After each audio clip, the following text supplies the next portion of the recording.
Mirëmëngjesi për të gjithë ju që sapo jeni zgjuar dhe keni nisur ditën në Info Plus në Star Plus Televizion. Do të jemi së bashku në puntatën e fundit të vitit 2025 për të mbyllur kështu këtë rrugtim të këtij viti që ka qenë shumë i mbushur me surpriza dhe me shumë të ftuar, dhe për të nisur së bashku në vitin 2026 me të tjera surpriza dhe të tjerë të ftuar shumë interesant.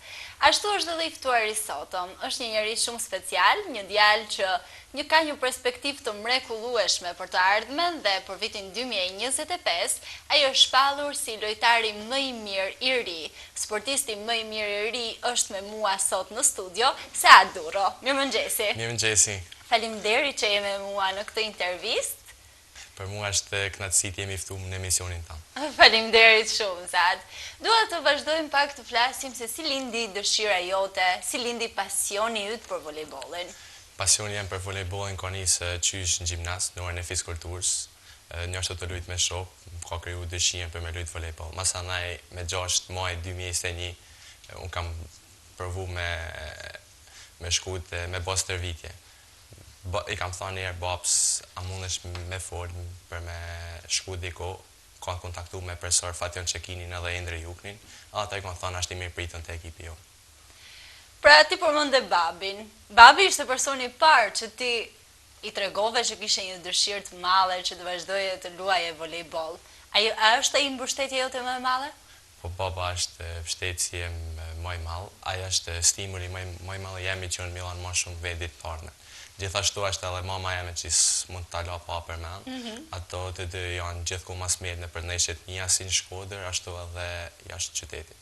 I përshëndesim shumë të dy, në veçanti profesor Artan Durron, i cili është i mrekullueshëm dhe ka qenë edhe pjesë e emisionit dhe është gjithmonë i pranishëm aty ku duhet dhe të jap mendimet e tij, ndoshta ndonjëherë edhe kritike, por edhe shumë të vlefshme.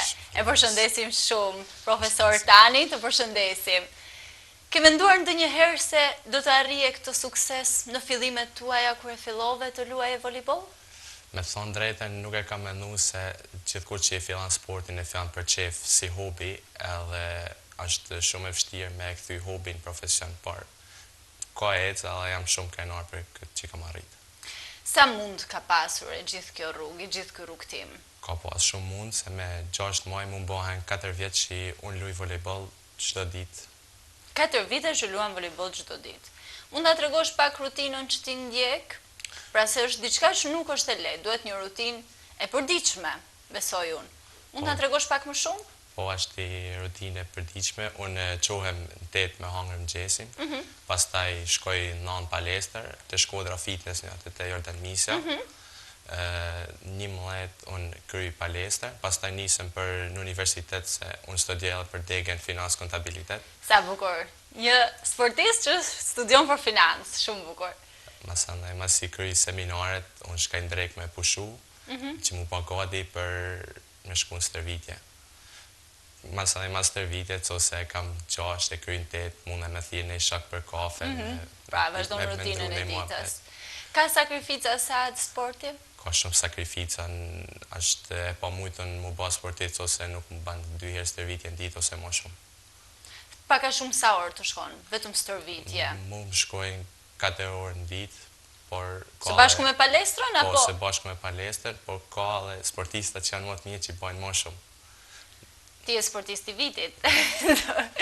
Kështu që do të bëjmë... Duhet një anë alë vetit që me ba më shumë stërvitje, edhe me mundu me mil... Të kalosh vështirësit, me kalu vështirësit, po. Ka pasur ndonjë moment ku nga sakrificat e tepërta që ka sporti ti ke menduar që nuk ja vlen të vazhdosh? Po, ka pas net shumë që e ka mendu këtë gjë, por si që thash baba jem ka motivu që unë mas mu dorëzu. Çfarë ndjen? Si është ndjesia kur ti je i motivuar nga babi, si që tham, dhe si është ndjesia kur ti futesh të luash në fushë? Ndjesia është emocion shumë i veçantë, por emocionet neshje mas neshjet fillojnë e tikun edhe ikun emocionet edhe fillojnë e lunë lirshëm. Po ka ndonjë presion të ndryshëm, për shembull ndeshjet që janë më të rëndësishme, kanë emocion më të madh, apo tashmë është bërë një rutinë që ti e ke kaluar atë stresin e emocioneve? Tash është bërë rutinë, por dikur kam pas shumë emocione. ka dhe ndeshje që ka shumë emocione, për shembull finalet ose diçka, por kanë fillu me mik emocionet. Patjetër. Ka ndonjë ndeshje që ti do ta veçosh? Po, janë 2 finalet me Partizanin me ekipin U21. Finalja parë në Tiranë që kena fitu 3-0, edhe finalja kupës që kena fitu 3-2 po në Tiranë. Do më tregosh tani pak objektivat tuaja për të ardhmen. Cilat janë objektivat që Saadi ka vendosur vetes për vitin 2026 që ne po presim, por dhe për të ardhmen më larg se 2026-a. Objektivat e 2026 janë që unë mu afirmu të ekipi parë i Vllaznisë, edhe mësënaj objektivat që janë për ma te janë që unë me vazhdu me lujt jashtë, sepse një të kam synimin të. Ke synim të luash jashtë vendit, pra, po me kombëtaren shqiptare, e ke si synim të ndin, sepse shumë edhe futbollist, edhe basketbollist, pra synimi i tyre, i sportistëve në përgjithësi është të luajnë me kombëtaren. E ke ti si synim këtë pjesë? Unë kam lujt në sezonin 2023-2024 kam lujt me kombëtaren U20, edhe është shumë njësi e veçantë, por shpresoj që një ditë luaj edhe me kombëtaren A, sepse do të jetë emocion më i veçantë. Patjetër. Ti përmende pjesën që ke dëshirë të ikësh jashtë, për mua është një keqardhje të ikin sportistët dhe të gjithë talentet të ikin jashtë vendit, po ti të cili ekip ke qef të shkosh? Mendoj që shpresoj më afirmu këto, mësane jashtë ka liga shumë bukra në botë, si për shembull liga italiane, liga polake, janë liga shumë forta, profesionale, se këtu ka vështirësitë e veta, por gjithsesi volejbolli është i bukur. Ku e sheh Saadi veten pas 5 vitesh? E sheh në këtë pjesën jashtë, duke luajtur jashtë vendit, apo e sheh ende në Shqipëri duke u forcuar dhe duke u bërë një sportiste edhe më i mirë për të ardhmen tënde? Unë shpresoj që një ditë luaj jashtë, sepse aty është edhe mundësia, jetesa është më lartë, edhe sporti paguhet mirë, edhe shpresoj që një ditë të shkoj jashtë, sidomos në Itali ose në Poloni, ku niveli volejbollit është shumë i lartë. Ke ndonjë mesazh për të rinjt që duan të merren me sport ose të ndjekin ëndrat e tyre? Unë mendoj që të rinjt duhet më marrë me sport, sepse sporti është një virtyt për njerëz, edhe të shmangin lokaleve, edhe çanta, cingaret e drogna, sepse të bojnë shumë dëm. Ma mirë merru me sport se sa mu sjell në për rrugë. Ishte një diçka shumë e bukur ajo thirrje që ti bëre, sa e rëndësishëm, sa rëndësi ti jep sporti në jetën tënde, qoftë psikologjike, po qoftë edhe në pjesën fizike, Saad. Sporti për mua është si një tip rregulloret, se për shembull dita jeme siç e ceka, fjalë me palestër, stërvitje, me ushqim të shëndetshëm, njështu duhet me kenë edhe për tonë të rinj. Po. Dita jote kur ti je në stërvitje, për një ditë, për shembull një ditë e diel që ti nuk je në stërvitje. Si është? Jemi shumë kurioz të dim si është dita e një sportisti kur nuk ka palestër, kur nuk ka stërvitje, sepse ti the 4 ose 5 orë në ditë ka stërvitje dhe duket shumë bosh një ditë pas stërvitje. Mund ta tregosh pak a shumë një ditë tënde të diel. Dita pas stërvitje më duket shumë e mërzitshme. Gjithsesi unë e përdoj sepse ja dedikoj familjes, sepse në shtëpinë tonë java na shkan jashtë, që na bërë shtëpia si turista vetëm hi me dalim. Kështu që ditën e dile unë na e shfrytëzojmë përmendet me një tjetrin, me shkëmby muhabete, me kalu kohë. Pjesën familjare, pra pa harruar edhe ato dhe pa i lënë në një anë. Nëse nuk do të bëhesh e volejbollist, çfarë profesioni do të zgjidhje? Unë te sporti kisha ndajt prap, më vjen shumë keq që handballi është myll këtu në Shkodër, sepse unë me babën e kam fillu, edhe me babën shpresoj si kisha vazhdu. Po. Mas kisha lujt volejboll, kisha lujt handball me babën, në to se si ishte kënë në Shkodër, kisha mundu me lujt në Kosovë ose dikuj të afër, që që kisha vazhdu sportin prap. Prap sport, por handballin. Po. Ndoshta jo volejbollin, po mos të ishte mbyllur, do kishte vazhduar traditën ndoshta të shtëpisë, nëse mund ta quajmë kështu.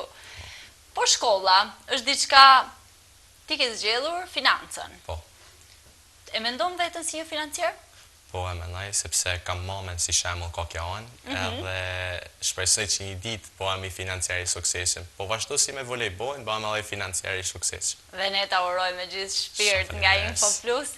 Dua të ndajmë pak së bashku emocionet. Si ishte momenti kur u thërrite embriot si sportisti më i mirë i ri i vitit 2025? Për mu ka kënë shumë knatësi e madhe, është ka kënë emocion i pa përshkrushëm, sepse me dalën përballë tonë aty në emnave të maja është tjetër emocion. Ishin emra të mëdhenj që dolën, sportistë shumë të mirë, volejbolist, basketbolist, kishte emra shumë të mëdhenj, por ndjesia i momenti mund të na shpjegosh pak diçka më shumë, ndoshta përveç se shumë emocione, është edhe shumë krenari se atë? Po, shumë krenari, sepse tonë mundi që i kam bate 4 vjeta shpërbly, edhe rëndësia më kryesore për mua që i kam ndërru babën te me familjen teme. Kujt ja dedikon këtë çmim? Unë e kam thënë edhe atë natë që unë ja dedikaj babës tem veçanërisht, po gjithashtu edhe familjes teme, trajnerave dhe tonë shokëve të ekipit.